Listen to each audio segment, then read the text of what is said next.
Forget your troubles, come on, get happy. You better chase all your cares away.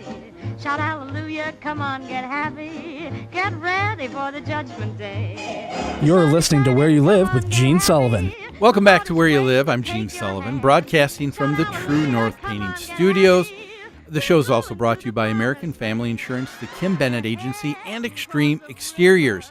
Before we tackle our next story, I'd like to let our listeners know we've got a free gift for you. We put together a bi-monthly newsletter that's yours free for the asking. Give us a call during the week at New Concepts at 952-922-2500. Ask for Lori. She'll make sure that you start receiving that subscription either electronically or by mail. A lot of what we talk about on the show you'll find in that newsletter.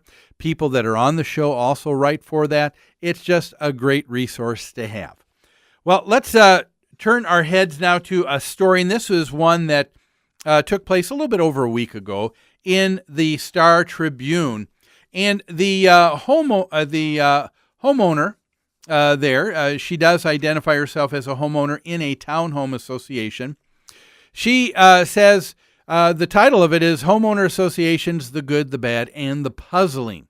And as I said, she seems to be puzzled and perplexed why there seems to be this growth and desire for more people to live in HOAs, in homeowner associations, yet she says that there is a great and growing disappointment that people have once they get into an HOA. It's not what they thought. And that goes to the point that I brought up at the very beginning of the show, dealing with when you're not happy. What is unhappiness? Well, it is probably nothing other than disappointment. And disappointment is an unrealized expectation. So apparently she has acknowledged and has been able to see that there is a growing disappointment because of unrealized expectations.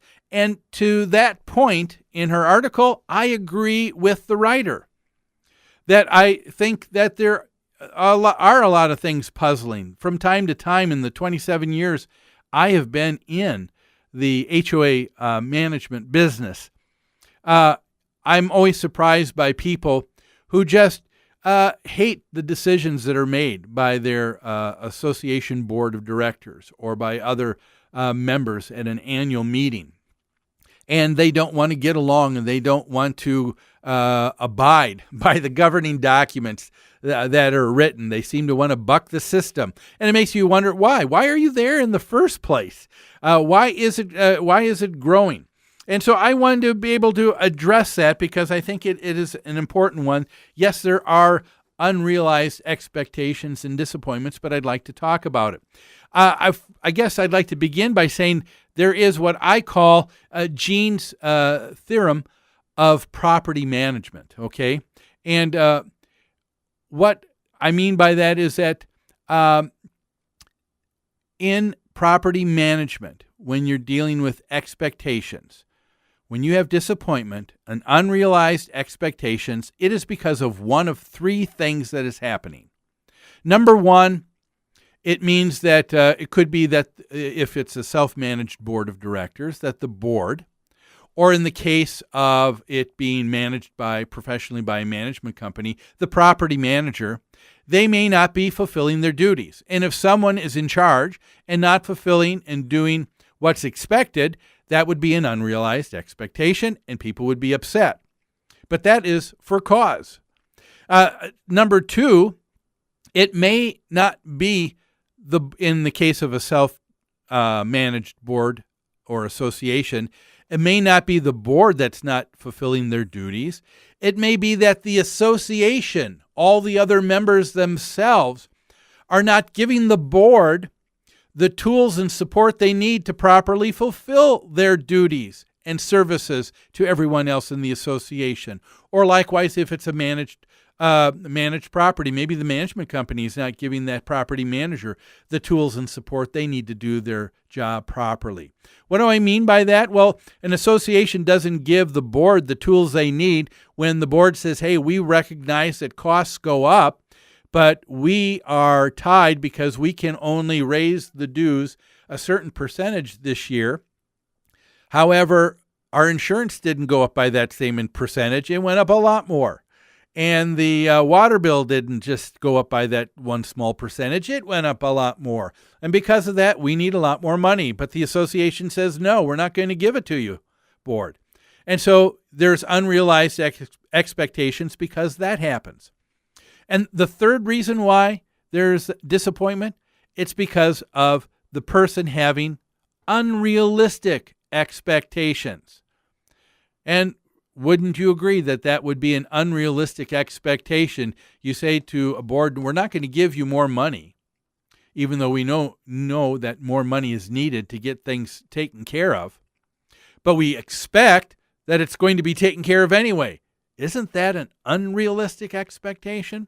Well, disappointment happens because of one of those three things. And the writer, of course, brings up two examples, and we're going to take a look at those here for the rest of the show today. She brings up what are two common disappointments that people have living in HOAs. Number one, they're disappointed because they see an unrealized expectation when they bring a request action item up to the board of directors. The number two item that people see as an unrealized expectation is the handling of maintenance concerns. And she brings up two examples, and I want to deal with those today here. The first example, requesting an action by the board. She gives her own personal example here. She said, last summer, I was awakened at 3:45 in the morning by the sound of a man and woman shouting obscenities outside of our home. Unfortunately, this was not a novel experience. Since my husband and I had moved into our Egantown home 8 months earlier, I'd made multiple calls to the police about nighttime activity on the property. Once again, I gave my address to the operator. Meanwhile, my husband peeled back the curtains just in time to see a woman being assaulted on our front lawn. After several such calls, we contacted the company that managed our homeowners association to request that to the board that there be motion lights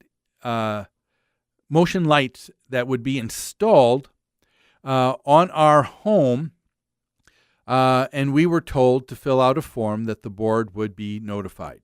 Weeks later, no action has been taken, but I was sure that news of a violent crime would certainly motivate the HOA to act. I was wrong. Many homeowners assume that their HOA will be their ally in protecting the safety and security of their property, but as I discovered, they can also be very slow to act. This is the sound of someone who is greatly disappointed. Wouldn't you agree? I mean, let's take a look. What's happening here? Is the idea of her stating that an assault taking place in the front lawn where she lives is being a bad thing? Yes, agreeably so. Nobody's going to deny that whatsoever. But her request for the solution was that there would be additional lighting by their bedroom window that would be on motion detectors. And the disappointment was, well, the board didn't seem to act quickly. In her mind, a couple of weeks had passed. She thought this was a lot more serious. And how come in a couple of weeks' time, the board has not even acted on it yet? Well, let's take this apart, shall we? What is happening here? I think it's important for a member of a homeowner in an association to remember, first and foremost, that an HOA is a nonprofit corporation. Why is that important to know? Well, what that means is, as a nonprofit corporation, they don't have to report all of the monthly dues or assessments that come in as income like a corporation would, and pay taxes on it. You've already paid taxes on it. This money is coming in for the purpose of providing services that you need in the homes that you own collectively together. And so that's a good thing to be a nonprofit organization. But the rules of a nonprofit corporation also explain that it is impossible and against the law for a nonprofit corporation, such as an association, to take in more money than what they think they need to meet the operating budget of that property. So they take in what they think they just need to get things done. Now all of a sudden you have someone who's coming up with what? They're coming up with a request for something that wasn't in the budget.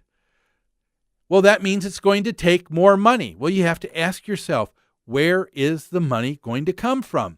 And so, number one, an unrealistic expectation that people have is not realizing that an HOA has finite resources. And so that money may already be designated for other things that are very important and could be for the protection and safety of people living there at the property as well. And so if you say that you're going to do something that they hadn't planned on, you've got to say no somewhere else. How about time? That's a resource too. People don't realize that the people that are on the board of their homeowner associations are also there because they are volunteers willingly giving of their time to try and do what is best for what they think the majority of the homeowners want at that property. Because they're a volunteer board, they may be meeting once a month, and they may not have the ability to just meet anytime during the day. They've got jobs just like the rest of you that are in the association. And so time may be a factor, and that can be very important too. People don't realize that even when it comes for the board to try and have a notice of a board meeting to take place, you have to give a certain number of days ahead of time in terms of a notice to everybody on the board so that they know that a meeting is taking place, so they have the opportunity to be there and to respond. And so their hands are tied as well. Well, I tell you what, my hands are also tied to the clock, and looking at it right now, I got to take a break. But don't go away. We'll wrap this up in our last segment here on Where You Live after these messages.